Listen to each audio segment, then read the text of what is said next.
Mike Shank, here we are sitting in your palatial, I think it's palatial now. I don't know about that. Yeah, Pataskala auto shop, Meyer Shank Racing. You guys have come a long way in a long period of time, but I mean, really in the last several years you've come a long way. But here you are, ready to jump off into the 2024 IndyCar season.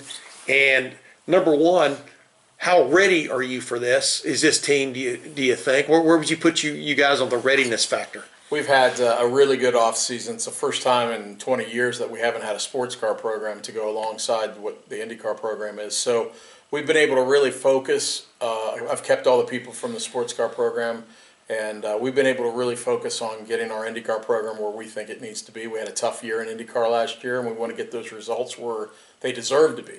And we certainly have unearthed everything we can.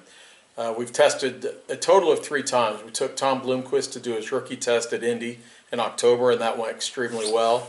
We went to Homestead for 3 days on the road course at Homestead, and both of the boys were top 2 the whole time. Yeah.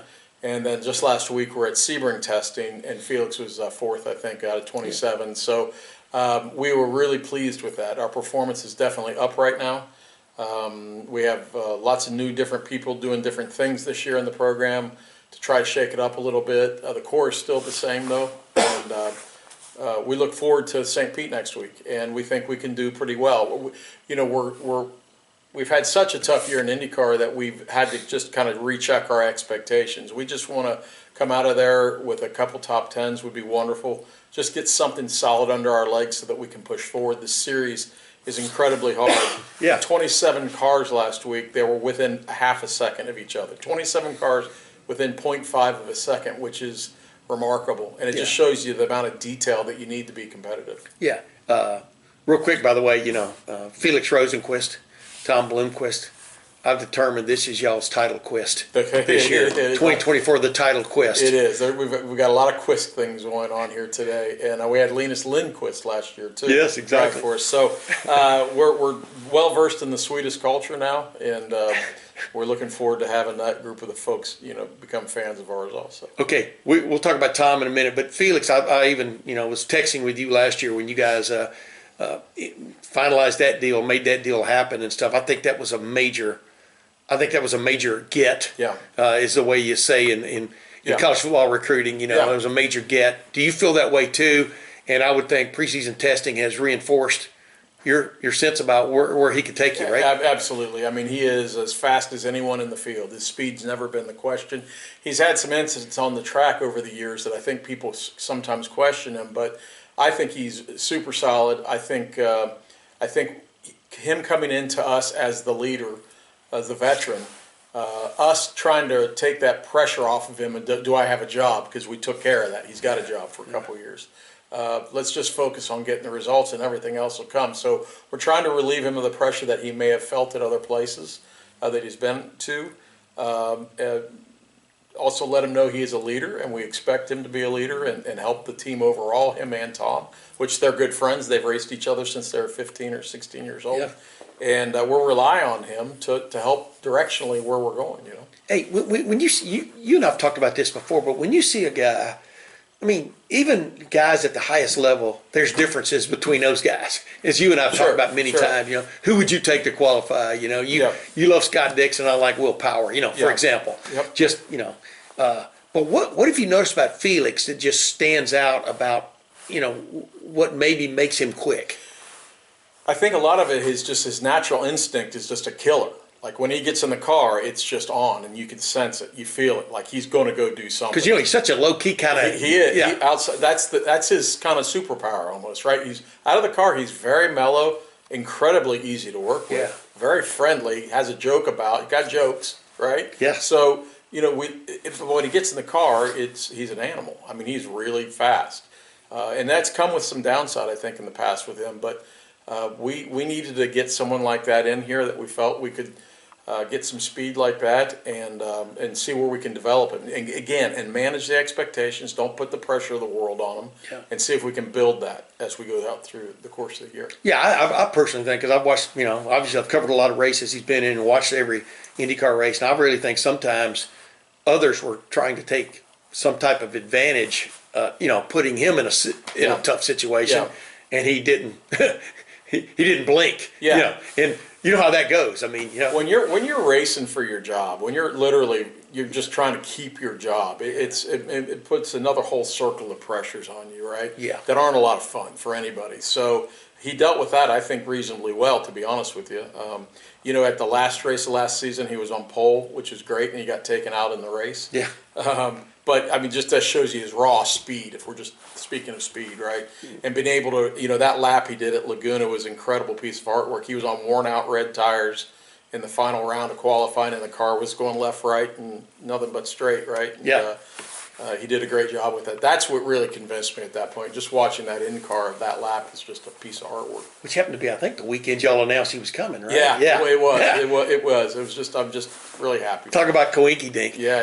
And Tom Blomqvist, like I told you last year, you know, when y'all announced his ascension, moving on into this year, I thought one of the big advantages, obviously he's got a lot to learn in this series, but the big advantage was he's been driving a hybrid, you know, for you guys in the IMSA series, the prototype, and the hybrid. Now we'll talk about that in a second. The hybrid is maybe going to be introduced later in the season, right? Yeah. But what have you noticed just about him over the last 6 months after getting a few races in this series, but also getting even more practice time, et cetera? What have you seen grow with him? Well, literally, he's grown in size, which he needed to. He's picked up 7 or 8 pounds of muscle from October till now. We required that of him. I mean, Laguna really took it out of him physically. The cars are tough to drive, like real tough. And, wait, go back and touch on that a little bit. In other words, you as head coach and you got to get some LBs. Team co-owner. In other words, you just get some LBs. Yeah, yeah. And how do you approach that with the guy? I mean, do y'all have a training system? No, but he knew it, or he knew where his weakness was, and a great athlete knows that. They're willing to judge themselves and figure out how can I be stronger. So I didn't have to say a word practically. We joke around a lot with him that he needs to eat a big pile of food and get some calories in him, but he has gained a lot of muscle. Trained, picked up a trainer, understood what the loads are and how to train those areas and he did that. He's done that, right? Yeah. He also has been in the sim quite a bit. Felix and he get along really well, so it's a free reign between the two of them. They don't hold back. And now it's just a matter of getting out there and doing it. Tom is like my guy, right? Like I found him in sports car. He did a great job. He deserves this opportunity, much like Colin Braun is going to get in another team, but he's going to get, Tom's teammate is now going to be an IndyCar at St. Pete for sure anyways. So it's these sport car guys that are getting some opportunities in IndyCar, and they deserve it. Now, where it goes, I can't tell you, but we're going to give them everything we got, and I'm going to be personally on Tom's stand, which I look forward to, and support him every way we can, and we're going to see where he ends up. How does it change for you dynamically? The last couple of years, you've had two, Penske alums, for one of another from Simon Pagenaud and Helio Castroneves, who Helio is now on your ownership group. Yep. But he's also going to drive. Quest for Five is still alive. He's going to drive at Indy. That all rhymed almost. But how does it change for you with two new, totally new guys, but veterans in their own right in different realms?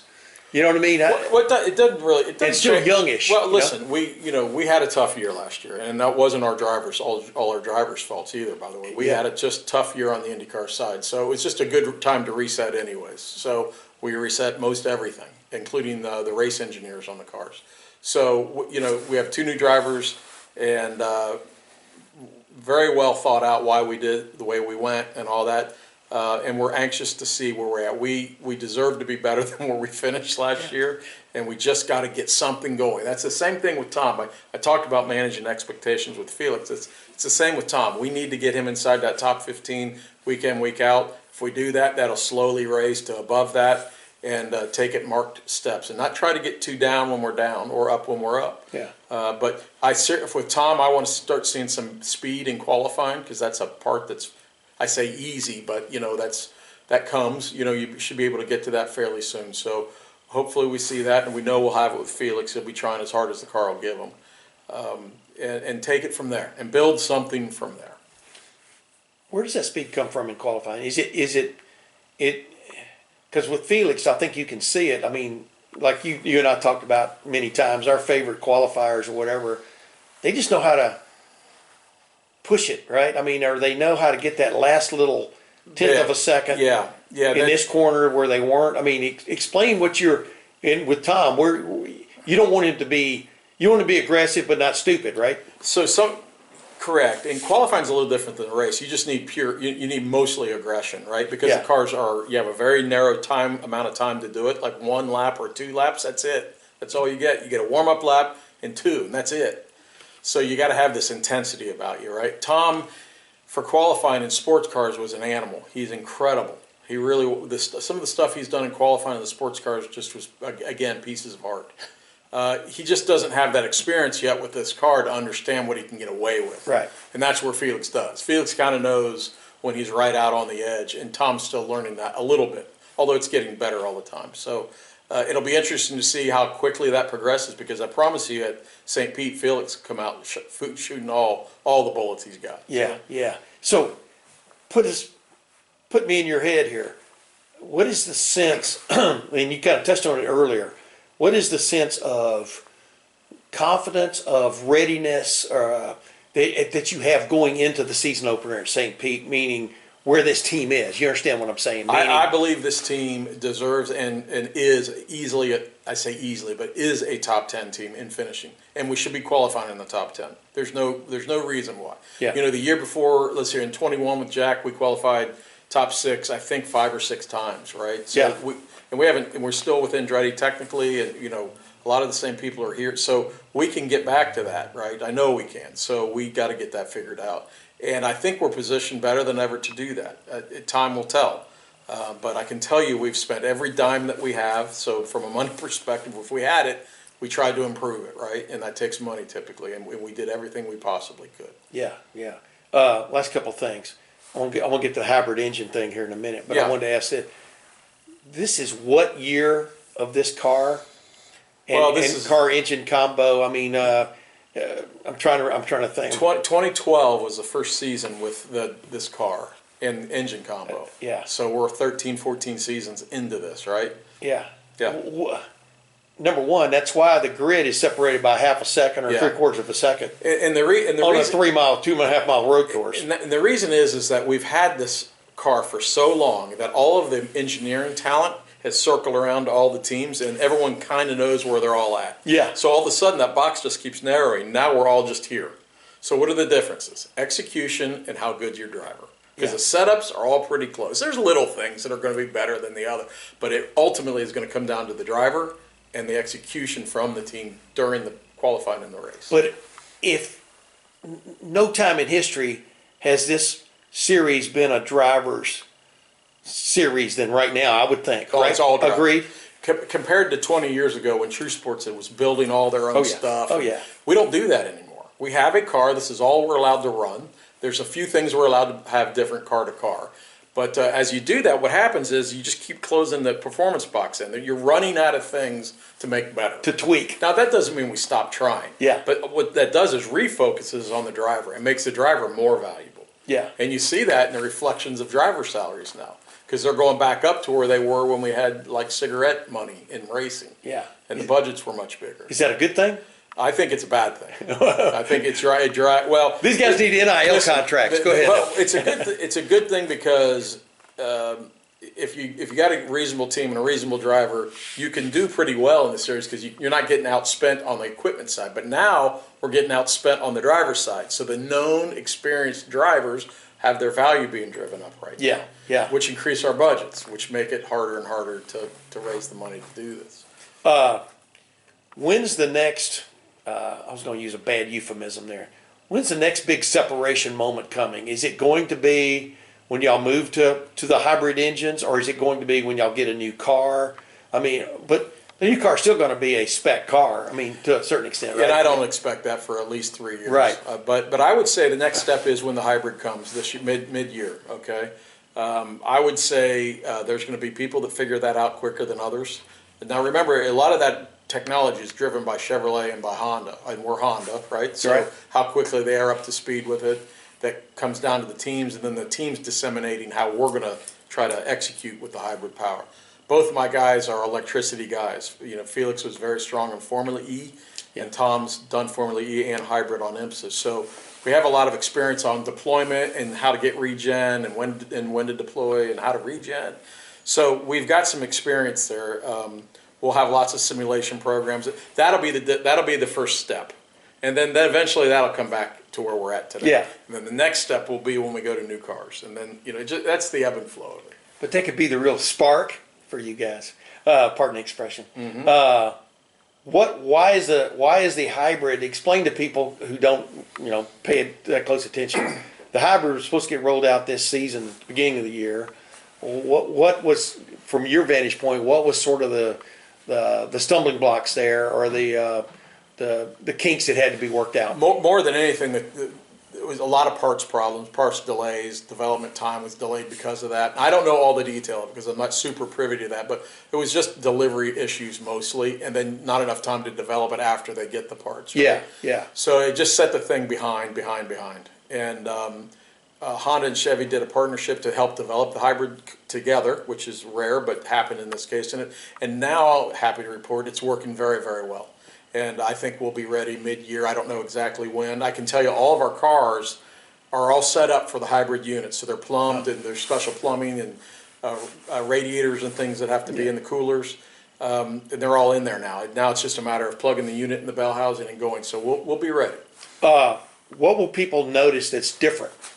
They won't notice a whole lot. I mean, will it sound a lot like? F1's hybrid, but yeah, they still make a noise. You won't notice a lot from the outside. What's happening physically is the cars are going quicker in a straight line, and they corner a little slower because they're heavier. They're heavier, but you won't physically see a whole lot. Okay, or hear a whole lot. Maybe this time a year from now we'll be talking about the first hybrid Indy 500.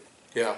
How are you going to harvest driving around a 2.5 mile super speedway where you're not lifting? Yeah, when you're pretty much not lifting. How do you harvest? I don't know. My answer is I don't know yet, and I don't know that anyone knows the answer quite yet. But it'll be interesting to find out, and time will tell. It's easy to know how to do it when you're braking and putting heat, energy into the system, for braking and stuff. But I don't know exactly the plan on that. I haven't been privy to that, but there'll be a solution. Maybe they'll put chicanes on each straightaway, so you have to brake. I can't see that. You understand what I'm saying? Oh yeah, I can't see. Yeah, I know, and you're against the all electric too, but it's coming, man. Yeah, it's coming. Hey, last thing I want to ask you.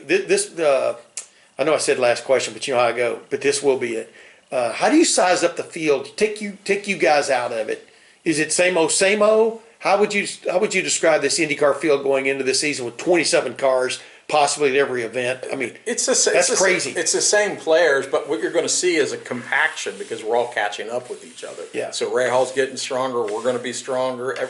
People that have, Rahal had a couple wins last year. They were in the middle of getting stronger, right? So I think you'll see all of us compact more, honestly. So crapshoot on race day. Literally, I mean, if you think to finish P13, who you have to beat to finish 13th, is remarkable. Like these are full pro highly paid drivers and really, really good teams. And do you like the trajectory of this series from a standpoint of recognition, et cetera, out there? This is a good question. So what I like is our competition. There's no more passes on a track than we have. There's no more close finishes than we have. There's nothing in the world matches this, right? Yeah. But how do we get to be relevant amongst the normal, moderate consumer, right? How can we become more well known?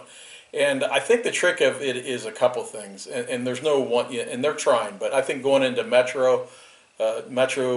suburban areas, but yet urban areas that we can bring the race to the folks, so it's maybe more accessible to people, making it more event style, meaning it's just not the race. There's concerts and there's things and there's amusements and there's all kinds of things. Like Hy-Vee's helping with. Hy-Vee's done just an incredible job, and we're going to have some great events this year with them. Those are the things that are critical to tie us. For us, we're using entertainment. So at St. Pete, we have we've done a big deal with John Bon Jovi and his group. Yeah. He's coming to the track. Sirius XM helped put that together, obviously. John has his own channel. Bringing a guy like him and his people in really excites the event. We did it with Carrie Underwood at Iowa last year and had a huge response. And it's things like that will get eyeballs not normally on us. Yeah. So and thinking outside the box a little bit. Where can we go? IndyCar need to be in the Northeast. We're not in the Northeast. Everyone knows this, but Yeah. in general, we need to cover the map a little bit better. We need to get to some of these metro areas, I believe, and bring the rate, like Long Beach, St. Pete, Toronto. These are just great events. Nashville until it got moved recently. This is important to us. Yeah. And I was going to say F1's getting all this attention and et cetera. And, but the race product on race day is nothing like y'all It's at not all. close. But Yeah. what they've done a great job is getting the product. Oh, yeah. Promoting is like. Promoting the people, the drivers, creating stories around the drivers. I mean, Gunther Steiner is probably more popular than most of the drivers. Yeah. And he's a principal. He doesn't even own the team. He's just the head guy, right? Yeah. But he's done a great job of getting his personality that people became attached to, right? That's what they've done an outstanding job with. And Liberty Media brought that to the table. Right. And they've done a tremendous job with that. Hey, by the way, John Bon Jovi's going to be changing what tire on what No, team? he's riding with Helio in the 2-seater on the pace lap. So Yeah. we look forward to having him out. He's got some new material out that's coming out this month, I think, and we're happy to help promote it. Mike Shank, good luck this season, Thank my you, man, guys. and looking forward to see you, especially at Indy. Yes, sir. We'll see you then.